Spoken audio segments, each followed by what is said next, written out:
Bonjour à tous, je suis très heureux de vous accueillir une nouvelle fois pour un nouveau Mag sur School TV. 30 minutes sur la scolarité et l'éducation de vos enfants. À chaque fois une initiative sur le plan national et ou international. Et c'est toujours avec Alix Nguyen. Salut Alix. Salut Patrick. On y va pour le sommaire de cette nouvelle émission de Mag qui s'intéresse aujourd'hui à un projet très intéressant, le projet Imagine, ou comment aider les élèves à passer à l'action sur des thématiques qui leur sont chères, pourquoi organiser de telles sessions, quels en sont les bienfaits, éléments de réponse avec notre invité dans un instant, les enfants d'aujourd'hui. Bien évidemment, ce seront les adultes de demain, comment former les citoyens altruistes, soucieux du devenir de la planète, quel type de programme faut-il mettre en place. Est-ce chronophage? Est-ce coûteux? Comment accompagner au mieux les enseignants? Là aussi, on répondra à toutes ces questions. Puis il y a une loupe. La loupe, c'est avec Alix? Oui, et je fais un focus sur l'association IMAD pour la jeunesse et la paix. C'est dans un instant. On y va. Quel beau sujet que la paix aujourd'hui. On est très heureux d'accueillir Frédéric Bedos. Oui, oui, c'est ça. C'est ça. J'ai hésité. J'ai dit mais oui, Bedos. Comment allez-vous? Très bien. Et vous? On est très heureux, très bien, très heureux de vous accueillir ce matin. On sait que vous avez une nuit très agitée, une nuit de montage. On sait ce que c'est, les petits problèmes techniques, les montages pour sortir de bonnes émissions. Pour nos téléspectateurs, formatrices et présidentes notamment du projet Imagine et aussi d'une très belle conférence à Caen. Est-ce que vous pouvez nous en dire plus? Oui, les 26 et 27 septembre, c'est ouvert à tous, gratuit, il suffit de s'inscrire en ligne. normandiepourlapaix.fr, c'est un forum mondial pour la paix qui a été créé. C'est la 7e édition officiellement. Ça fait 9 ans que ça existe. Exactement. Non, vous travaillez très dur avec concrètement des spécialistes qui viennent du monde entier, véritablement, pour parler d'éducation. Qui viennent du monde entier. Et l'idée, vraiment, l'ADN même de ce Forum mondial pour la paix, c'est de nouer des échanges, des dialogues très soutenus entre les négociateurs de paix, les dirigeants, les professionnels de tout ça, de la diplomatie mondiale, mais en même temps de faire en sorte de mêler leur voix à celle de la société civile, c'est-à-dire les humanitaires, les écologistes, les militants pour les droits de l'homme dans le monde et qui sont tous aujourd'hui des cibles. Ce qui fait d'ailleurs que j'ai initié une table ronde spéciale, une grande plénière sur ce que j'appelle la protection des défenseurs de la liberté, parce qu'aujourd'hui, c'est pas juste qu'ils sont des dommages collatéraux, c'est qu'ils sont des cibles. C'est le thème cette année? Non, c'est un des thèmes. Le thème global, c'est comment se réapproprier cette paix, ce monde qui nous échappe. Si je devais vous résumer votre mantra, c'est oser. Ah, c'est pas mal. Oser, effectivement. Passer à l'action, oser. Oui, oser. Alors, ce que ça veut dire, surtout, parce qu'on pourrait penser tout de suite une notion de courage, etc. Je pense que c'est surtout une question d'audace, c'est-à-dire essayer vraiment de croire dans les valeurs qui nous animent et essayer vraiment de se battre pour, oui. Aujourd'hui, la Normandie, c'est une marque connue et reconnue dans le monde entier. Oui, effectivement, et notamment parce que l'histoire de la Seconde Guerre mondiale l'a marqué avec, évidemment, le débarquement et ces milliers, ces dizaines de milliers de jeunes qui ont sacrifié leur vie pour notre liberté. Donc, vous voyez à quel point tout ça fait sens. Et puis cette année, c'est les 80 ans. C'est les 80 ans, effectivement. De la libération, donc oui. Ça a été très fort. Frédéric, quel est votre lien avec l'éducation et comment est né au final le projet Imagine? Oui, alors moi, en fait, je suis vraiment une femme de médias, comme vous, Patrice. Donc j'ai surtout œuvré dans le monde de l'audiovisuel, essentiellement d'ailleurs dans le monde anglo-saxon, aux États-Unis, en Angleterre, mais quand même en France aussi, avec grande joie. Et puis, comme j'étais au cœur du réacteur de la machine médiatique, j'ai vu à quel point, au niveau du récit, au niveau du narratif, on allait de plus en plus vers quelque chose de très anxiogène. Or, si les gens n'y croient plus, si on a comme ça grignoté l'espérance dans leur cœur, ça va être très difficile de s'attendre à ce que les citoyens se lèvent de leur fauteuil pour véritablement essayer de s'engager et de faire advenir un monde meilleur que l'on souhaite tous. Et je me suis dit, mais en fait, pour moi, le journalisme véritablement utile, c'est celui, justement, qui génère cette envie de se lever de son fauteuil, qui vraiment se transforme sur le terrain, quoi. Et je me suis dit, donc, il faut sans doute revisiter notre manière d'informer. Donc, surtout pas édulcorer les sujets, tomber dans un truc un peu gnangnan bisounours, être vraiment très réaliste, mais avoir un angle très constructif dans la manière d'éclairer les grands enjeux du monde. Et ça, c'est vraiment autre chose. C'est-à-dire qu'on garde évidemment donc ce réalisme et même cette sévérité face à des situations qu'il faut parfois dénoncer, mais en même temps toujours avoir chevillé au cœur et au corps l'idée que nous sommes capables de renverser la table, de complètement renverser la situation si on y croit et si on unit nos forces. Donc on garde ce regard constructif tourné vers le futur de manière on y croit, quoi. Constructif, positif encore une fois. D'où le passage à l'action. C'est pas si compliqué que ça au final. Comment est né ce projet ? Ce projet Imagine, et justement, comment vous arrivez à embarquer tous les enseignants et les professeurs ? Oui, alors en fait, ce qui s'est passé, c'est que très vite, parce que j'ai créé donc, en fait, au moment où je me suis lancée dans cette aventure, j'ai fait un pas de côté qui m'a demandé donc de lâcher ma carrière médiatique pour créer cette ONG from scratch, hein, comme on dit. J'avais pas d'argent, pas d'équipe, pas de matos à l'époque, rien. Mais une bonne idée. Voilà, c'est surtout que pour le coup, j'ai coutume de dire que le projet Imagine, c'est un peu le puzzle de ma vie. Ça m'a permis de mettre mes compétences professionnelles au service des valeurs qui m'ont sauvée dans mon enfance. Moi, je viens d'une enfance un peu particulière où on était une vingtaine d'enfants adoptés du monde entier dans ma famille, que des enfants considérés comme étant inadoptables, ceux dont personne ne veut, dont la société pense qu'ils sont déjà foutus parce que trop lourdement handicapés, trop lourdement traumatisés, trop toujours quelque chose, enfin voilà. Et donc, alors que nous arrivions comme ça de tous les continents, que tout nous séparait, on n'avait pas la même couleur de peau, pas la même culture, pas la même langue même, et on était atteint de toute forme de blessure, donc tout nous séparait. Eh bien, nous avons appris à nous rencontrer, à aller à la rencontre les uns des autres, à nous connaître et même à nous aimer pour faire famille. Et finalement, avec le projet Imagine, qu'est-ce qui sous-tend tout ce que l'on fait ? C'est ce message, c'est qu'il est grand temps de faire famille humaine. Et aujourd'hui, on est au pied du mur, parce que finalement, l'urgence environnementale, climatique, eh bien, cette crise, cette méga crise, eh bien, elle est là pour nous dire on est tous sur le même bateau, cette petite planète, et il va falloir qu'on unifie nos forces, parce qu'autrement, on ne va pas y arriver. Et donc, l'enjeu, il est là aujourd'hui. Et évidemment que ces valeurs-là, il faut les transmettre, les inculquer le plus jeune possible. Parce que pour le coup, cette jeunesse, elle est très perturbée par tout ce qui se passe. Et l'OMS a bien montré, notamment depuis la crise Covid, à quel point la santé mentale des jeunes est préoccupante. Et quels sont les types d'actions que vous mettez en lumière ? Oui, alors en fait, ce que l'on a mis en place, c'est vraiment une approche systémique, universaliste, puisqu'on parle du monde entier et venir aux racines des problèmes dans notre humanité. Et donc, on a mis en place une devise qui dit « de l'inspiration naît l'action ». Et c'est vraiment notre feuille de route, c'est vraiment notre système. C'est une méthode plus que, oui, c'est ça, c'est-à-dire que tout ce que l'on fait, que ce soit au niveau médiatique ou que ce soit les programmes de terrain, va véritablement suivre cette logique. Et donc, de l'inspiration naît l'action. Dans les écoles, vis-à-vis des professeurs, ce qu'on va faire, c'est qu'on va leur préparer, on a conceptualisé en fait des programmes d'accompagnement vers l'action qui vont se déployer tout au long de l'année scolaire et qui vont suivre cette logique. Donc les premiers ateliers vont être très inspirationnels. C'est ça, c'est pas un one-shot, hein. Il y a tout un suivi tout au long de l'année, quoi. Exactement. Donc, tout est balisé. Ouais, et c'est ça qui est formidable, c'est que en même temps, évidemment, le professeur va s'en emparer, va le mettre à sa patte, avec son style, avec sa personnalité. Et ce qui est super, c'est que c'est le professeur lui-même qui va vivre cette aventure humaine pendant toute l'année scolaire avec ses élèves et qui va être l'animateur de tout cela, parce que on vient pas se substituer aux professeurs, on a vraiment un respect absolu aussi pour leur savoir-faire et la connaissance qu'ils ont de leurs élèves et du contexte dans lequel ils évoluent. Et en fait, on va avoir donc un certain nombre d'heures qui vont être dédiées à cette inspiration, c'est-à-dire comment aider l'élève à mieux se connaître lui-même, à monter en estime de soi, à porter un regard différent sur l'autre, donc un chemin d'altérité qui va amener un certain vivre ensemble, une certaine confiance dans la classe. Donc on va créer une entité classe finalement, et en même temps changer de regard et de relation avec le professeur des deux côtés.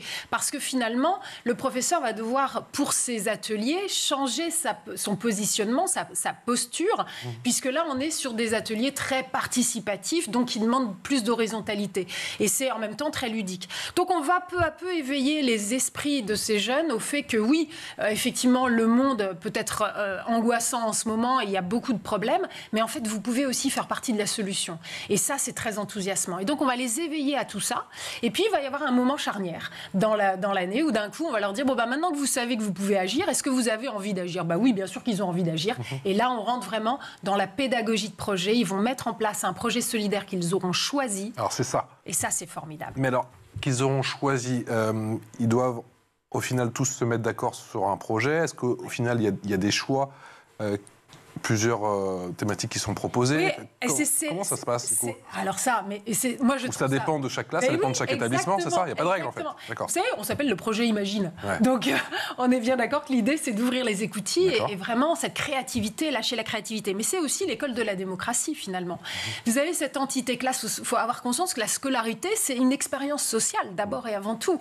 Et on oublie souvent ça. C'est pas juste une question de transmission de savoir, c'est vraiment comment on va agir ensemble, etc. C'est la première, c'est le premier environnement de sociabilité. Et donc là, eh bien, chacun va arriver avec son idée qui lui tient sans doute à cœur. Et puis, va falloir en parler, donc mettre de l'oralité, mettre des mots sur ce qu'on imagine, mais en même temps écouter l'autre, respecter sa parole et essayer de se convaincre. Et puis finalement, petit à petit, va se dessiner le projet qui finalement va emporter le plus de suffrages. Pour celui qui avait son projet, qui lui tenait à cœur et qui n'a pas été choisi, savoir faire contre mauvaise fortune bon cœur pour donner toutes ses forces pour le projet commun. Moi, j'ai l'impression qu'il y a beaucoup de politiques d'aujourd'hui qui auraient besoin d'aller faire les ateliers, imagine. Donc vous voyez, c'est l'école de la démocratie, ça. Je pense aussi. On va les écouter d'ailleurs, ces élèves qui ont participé au projet Imagine. Écoutez. On prend plus confiance dans notre projet et on se dit ça va marcher. On le sait, on le sent.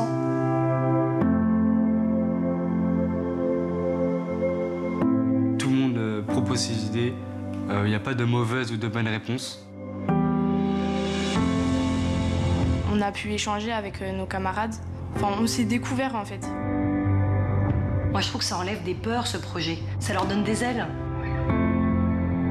Donc à l'atelier Imagine, premièrement, on rentre dans une classe, dans une salle. C'est même plus une classe, c'est une salle où on se met en rond pour pouvoir parler tous ensemble. On argumente nos projets. Donc on va avoir un thème, on va dire ce qu'on en pense et on va essayer d'écouter les autres, ce qu'eux en pensent. Donc il n'y a pas de lui la raison ou lui la tort, c'est chacun un avis différent et on essaye tous de comprendre l'avis de chacun. Alors Frédéric, je vais reprendre les propos de la professeure. Alors, on a beaucoup entendu effectivement le mot de confiance, de prise de confiance, mais je retiens cette phrase de cette enseignante, ça leur enlève des peurs, ce projet. Ouais. Ça, c'est très important parce qu'encore une fois, on vit dans une période qui est très, très angoissante pour les jeunes. Si déjà, nous, adultes, on a l'impression que le monde nous échappe, imaginez pour eux.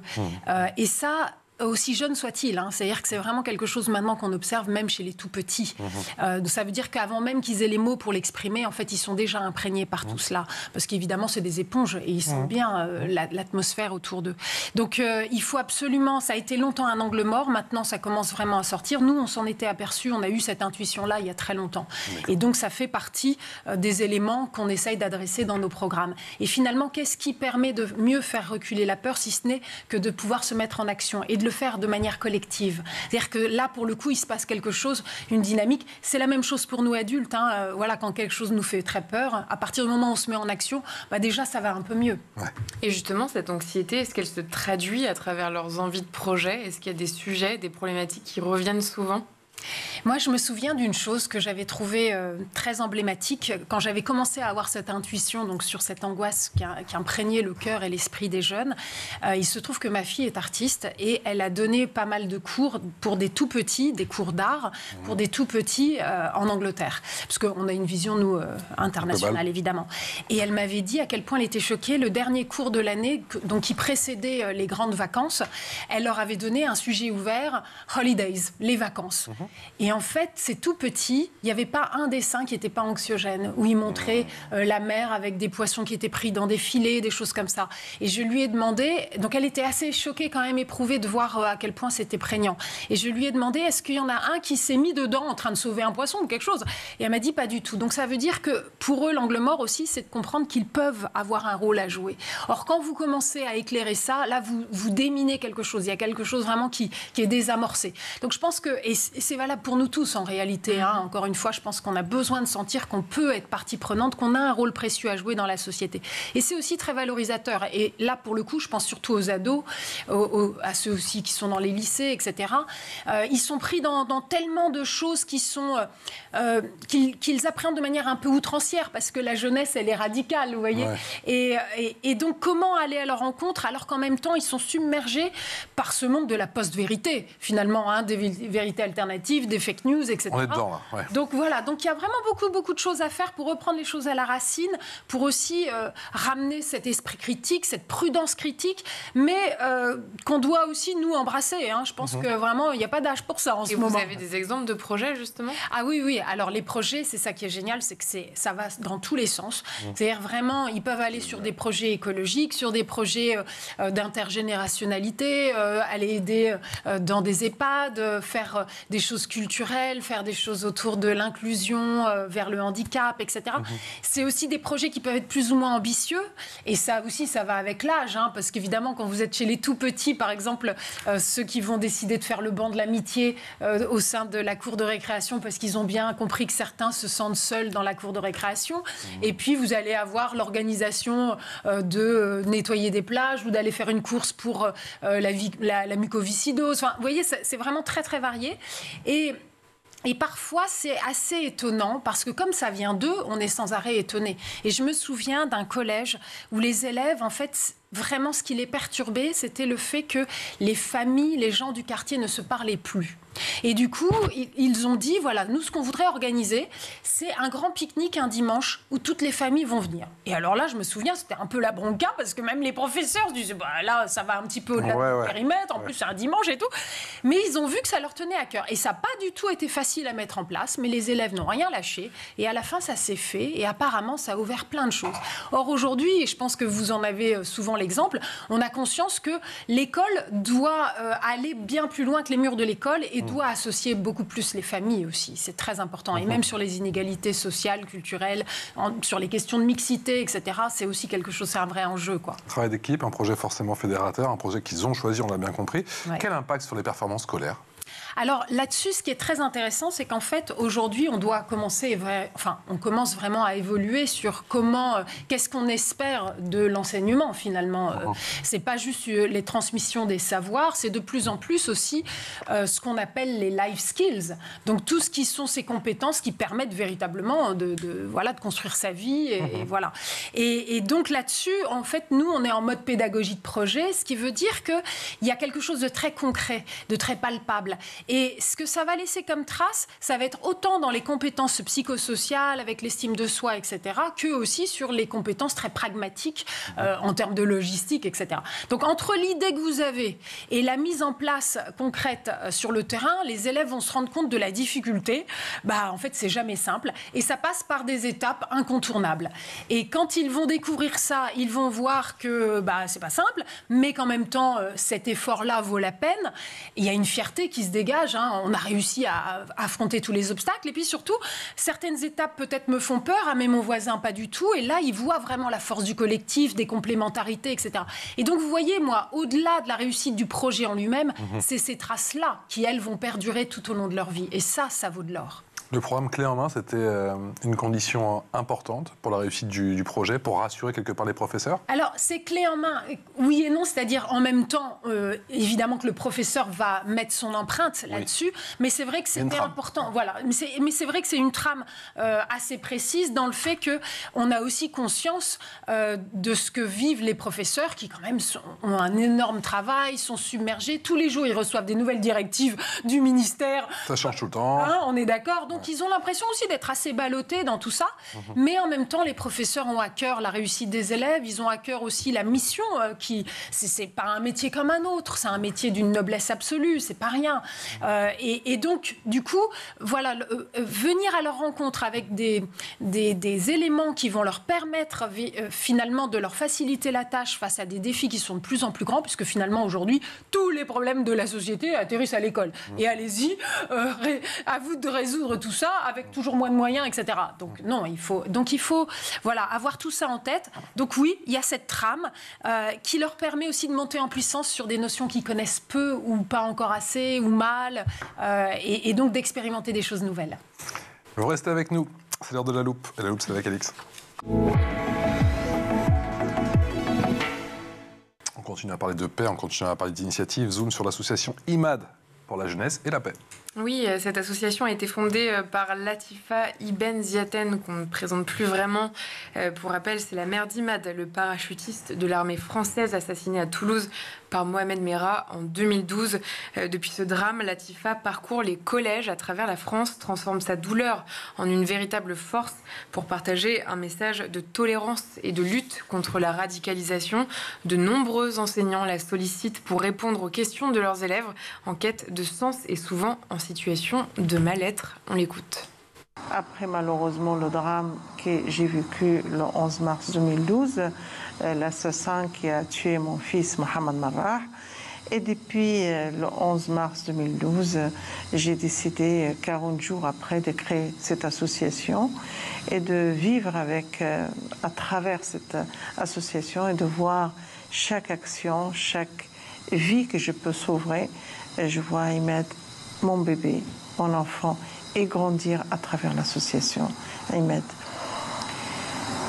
La souffrance, il sera toujours là. On ne peut pas effacer cette douleur à l'intérieur, mais on continue. La vie continue. Je continue aussi pour mon fils et aussi pour cette jeunesse. Parce que cette jeunesse, elle a vraiment besoin d'accompagnement, besoin d'écoute, besoin aussi de démarrer leur moteur. Vous savez, quand on démarre le moteur avec quelqu'un, dire démarre ton moteur.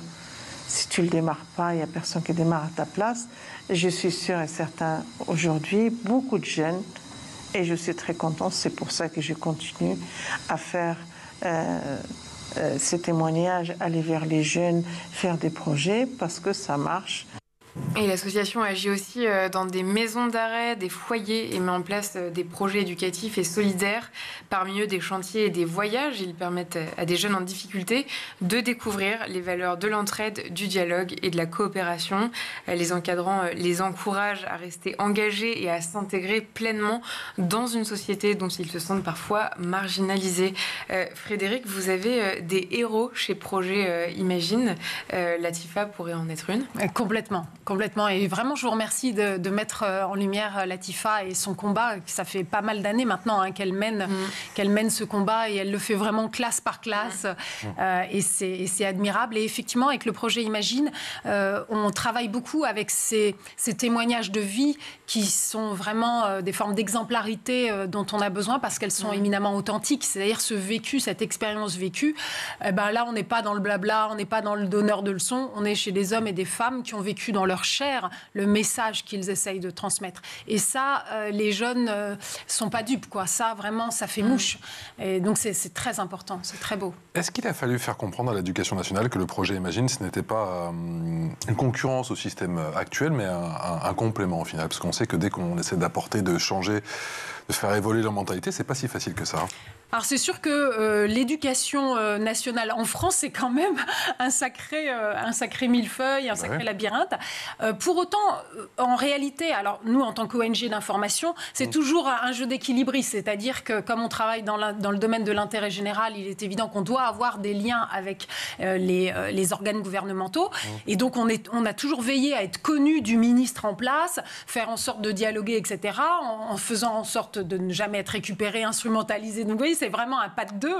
Les ministres passent, nous on reste. Donc il faut bien la maxime. Exactement. Et en vérité, moi j'ai toujours vu qu'on a toujours été accueillis avec beaucoup de bienveillance. Mais ce qui est terrible, c'est que même quand les résultats sont probants, et pour le coup, on a donc différents programmes avec différentes spécificités, et notamment on a un programme éco-délégué, qui est vraiment justement un programme de contenu pour aider les professeurs à pouvoir mettre en place cette dynamique des éco-délégués. C'est Jean-Michel Blanquer qui véritablement a relancé cette dynamique des éco-délégués. Et quand il était en place, il a vraiment pu constater avec ses équipes au ministère à quel point on était très fort, je le dis vraiment sans prétention parce que c'est vraiment avec mon équipe, pour mettre en place donc des programmes. Et du coup, il nous a vraiment, de manière personnelle, il nous a demandé de produire ce programme éco-délégué en disant, puisque vous savez très bien faire et que même l'inspection générale et la DGESCO vous couvrent d'éloges, faites-nous ça. Et je me suis dit, c'est évident qu'après, il va nous aider à le promouvoir, à le faire connaître. Pas du tout. Et ça, pour moi, c'est consternant. C'est-à-dire que même quand c'est une commande du ministère qui vous fait confiance, qui vous demande en fait votre aide, et qu'après, il ne s'en fasse pas le porte-voix, c'est quand même très étonnant. Mais bon, on n'est pas à une je sais pas comment c'est vraiment dommage. Oui, c'est dommage, voilà. C'est vraiment dommage. Moi, je sais que vous avez vraiment une vision globale sur l'éducation, une vision globale, par global, j'entends internationale. Avec votre programme, j'ai l'impression qu'il y a bien sûr la dimension projet, il y a aussi la dimension oralité. En quoi elle est importante ? Alors c'est très important parce qu'en fait, la prise de parole, c'est aussi nécessaire dans tout ce qui est mixité sociale, égalité des chances, etc. C'est-à-dire qu'on sait très bien qu'il y a une discrimination très forte dès lors que vous ne maîtrisez pas la parole. Et il y a d'un côté, évidemment... Et en fait, en France, c'est vraiment quelque chose de très marqué. C'est différent dans le monde anglo-saxon, oui, j'ai l'impression. En fait, oui, alors effectivement, parce que justement, ils travaillent beaucoup l'oralité depuis toujours. Et on le voit dans la manière dont les présentateurs télé, etc. Mais en réalité, même dans les conférences étudiantes, il y a vraiment une aisance dans la prise de parole, mais parce que c'est accompagné depuis le tout début de leur... Tout le monde, mais après, il y a une culture, jeune, puis il y a une culture aussi littéraire fortement marquée en France, qui finalement est aussi un facteur d'inégalité sociale, en fait, et qui vraiment relève de l'histoire particulière de la France. Donc en fait, il y a un vrai gros enjeu là-dessus, oui. Depuis 2017, vous bénéficiez d'un statut consultatif spécial auprès des Nations Unies. Ouais. C'est un vrai levier pour vous ? Oui, c'est énorme. En fait, quand on a créé l'ONG, avoir une reconnaissance officielle de la part des Nations Unies au bout de quelques années, puisqu'en fait, je pense que ça faisait 5-6 ans qu'on existait, pas plus, ou 7, je ne sais plus. Même moi, j'en suis un peu tombée à la renverse. Mais il se trouve que quand les Nations Unies nous ont octroyé ce statut consultatif spécial, ils m'ont dit, mais est-ce que tu as conscience d'avoir créé la seule ONG d'information au monde ? Évidemment que j'en avais pas conscience, il y a à peu près 10 millions d'ONG dans le monde. Donc, je n'avais pas été regardée. Donc déjà, c'est ce qui a attiré leur attention, parce qu'évidemment, c'est quand même étonnant qu'ils aient comme ça regardé à ce point-là. Et ils ont été très interpellés parce que déjà, à l'époque, commençait vraiment à émerger tout ce qui a trait à cette défiance vis-à-vis de la parole institutionnelle, journalistique, etc. Et donc, ils avaient d'ores et déjà vu que le trésor d'aujourd'hui, c'est savoir susciter la confiance. Et ils nous ont dit, même si votre ONG est encore récente, assez fragile, etc., eh bien, on a vu que le public, à chaque fois qu'il vous découvre, il vous faut confiance. Et ça m'a beaucoup interpellée parce que, effectivement, si on suscite cette confiance, c'est parce que tout ce que nous faisons se base d'abord et avant tout sur le terrain, sur l'expérience vécue, sur vraiment, c'est toujours incarné, quoi. Donc, que ce soit dans notre pôle inspiration avec tous les formats audiovisuels, les films que l'on consacre à des héros humbles du monde entier, donc des hommes et des femmes qui font des choses exceptionnelles au service d'un monde meilleur et qui, du coup, nous montrent non seulement que c'est possible, nous montre aussi que c'est jamais foutu et que c'est dans nos mains. Si on rêve d'un monde meilleur, c'est à nous de le bâtir. Et donc ça, c'est vraiment quelque chose de très fort. Et puis après, il y a nos programmes de terrain qui, eux, évidemment, s'ancrent dans une vraie réalité. Voilà, on n'est pas dans le bullshit. Frédérique Bedos, vous avez parlé de films, justement. Sur quel autre support vous arrivez à vous appuyer, où les enseignants peuvent s'appuyer lors des parcours citoyens ? Tout à fait. En fait, on essaye donc de véhiculer nos messages sur différentes plateformes et sur différents formats. Et on a un format audiovisuel qu'on a lancé il y a très peu de temps, il y a 1 an à peu près, qui s'appelle À la suite. Et on sort un nouvel épisode pour cette rentrée scolaire qui est vraiment école, éducation, plongeons au cœur du sujet. Et vraiment, vous allez voir, c'est assez passionnant parce que, comme toujours au projet Imagine, on n'est pas là pour faire de la polémique, etc. On est là pour adresser les racines des problèmes. Parce que finalement, quand on va aux racines, à nouveau, ça devient fédérateur. Parce que là, on est au-delà des petites querelles, machin. Et là, en fait, on vient essayer de voir qu'est-ce qui cloche dans la manière de transmettre les savoirs en France. Parce que quand même, la France, la scolarité française est l'une de celles qui résorbe le moins les inégalités sociales. Donc ça veut dire que la promesse de l'élitisme républicain, de la méritocratie, de l'égalité des chances, paraît quand même être un écran de fumée par rapport à la réalité. Et elle crée évidemment beaucoup de frustration. Si vous faites cette promesse et que vous ne la tenez pas, et qu'en fait, on a l'impression d'être le jouet d'un jeu où les dés sont pipés, là, ça veut dire qu'il y a une bombe sociale aussi qui est là, finalement. Donc, il y a tout ça à décortiquer. Et en fait, vous verrez, le thème vraiment principal, c'est est-ce qu'il ne serait pas temps de mettre en place un curriculum ?